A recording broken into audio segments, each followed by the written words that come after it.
Brukerstyrt personlig assistanse med assistansegarantist en annerledes måte å organisere BPA på. Det vil si i praksis at det meg som leder for ordningen til Brita, for det hun som har personlig assistanse.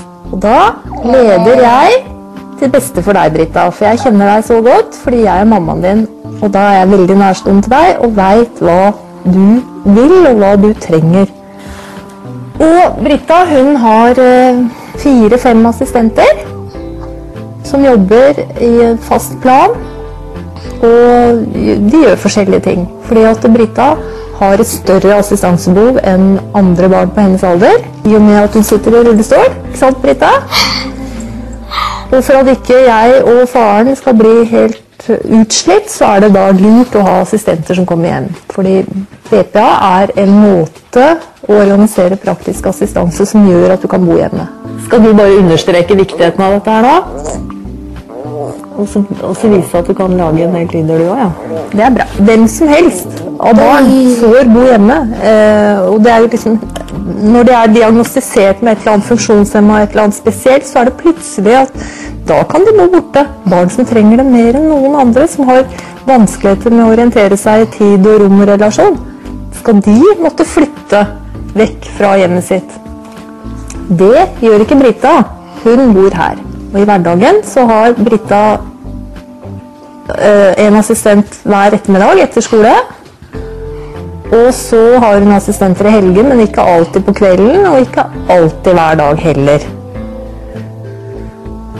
For hun jo hjemme sammen med oss også, uten assistenter. Men BPA gjør det mulig at hun har assistanse på julaften, for eksempel. Første juledag i familieselskaper. Når vi på ferie, at både hun reiser alene med assistenter, sammen med søstera si, eller at vi reiser hele familien med assistenter på slep. Mye heller det enn å slite seg totalt ut fordi at familien skal ha ferie alene, uten noe som helst assistanse. Nei, det gidder ikke vi. Nei, nå har vi akkurat vært i Syden, og da har mamma bare vært mamma. Og det deilig. Nå det meg som leder, jeg assistansegarantist, og har et budsjett å forholde meg til, og det går bra. Så vi bruker det budsjettet i løpet av et år, bruker alltid for mye penger i begynnelsen av året, for da det røde dager og alt mulig, og påske og sånn, og sommerferie, og da får jeg alltid strenge brev fra Europa at nå har de brukt så mye. Og så tar vi det igjen på slutten. Og i jula så det ikke så veldig mye assistanse, for det har vi ikke råd til. Men det går bra. Fordi poenget også at du kan bruke det fleksibelt, sånn at før så måtte vi søke kommunen hvis vi skulle på ferie, eller om vi kunne være så snill å få sommeravlastning eller noe sånt. Nå bestemmer vi alt det selv. Hånd om pengene og vet hva du har å forholde deg til. Blir du bedt i bryllup eller barndåp, så vet du at ungene kan være med. De blir ikke usynliggjort og plassert på et avlastningshjem fordi at mor og far og andre barn skal i familieselskap. På den måten blir de jo usynliggjort. Til slutt så det ingen som spør etter Brita lenger. Hun på avlastning. Hva slags liv det?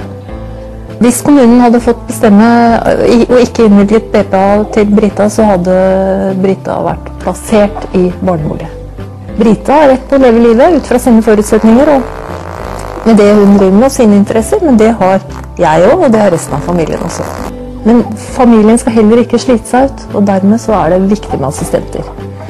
Og så kan du plukke ut de assistentene man vil ha, som passer sammen med Brita, og som passer sammen med familien. Det veldig viktig med kjemi her.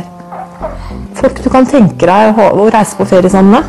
Fordi du får jo et veldig nært forhold til assistentene. Både Brita gjør det. Hun må assisteres i alle dagliglivssituasjoner. Alle situasjoner i livet. Og familien også. Altså vi må ikke assisteres i den grad, men vi må leve med dem. Jeg sammen med Brita og gjør hverdagen til Brita så normal som mulig. Og gjør det stort sett egentlig alle vanlige 11-åringer gjør, for så vidt. Brita opptatt av mye av de samme tingene. Hun veldig glad i å ri, så det gjør vi mye. Vi kommer veldig nært hverandre, Brita og jeg og egentlig alle hennes assistenter, for Brita trenger stort sett hjelp i alle livets situasjoner. Og det krever jo at man har en respekt for Brita som individ, at man tenker på å ta vare på hennes integritet, og at hun blir veldig sårbar. For hun har jo på en måte, Brita har jo ikke noe språk, at du må være var på å ta Britas signaler på alvor. Jeg vet at jeg gjør en god jobb når jeg ser at Brita har det bra. Og da å kunne slippe Brita og se at Brita kommer seg av gårde der hvor hun vil, helt på egen hånd, og da ler og virgler og dukker og koser seg akkurat som alle andre barn gjør, det er helt fantastisk. Og det kunne hun ikke gjort hvis hun ikke hadde hatt den type ordning som hun har. Det er en veldig god følelse å vite at jeg kan gjøre livet til Brita bedre. At du har en organisasjon som Uloba i ryggen, i tillegg til å ha en arbeidsgiver, at det gir deg en trygghet. Å vite at uansett om det skulle være noe, så kan du henvende deg et sted og få råd og få veiledning hvis det skulle være noe. Det er en trygghet. Det er ingenting som gjør en dag bedre enn å Brita ler.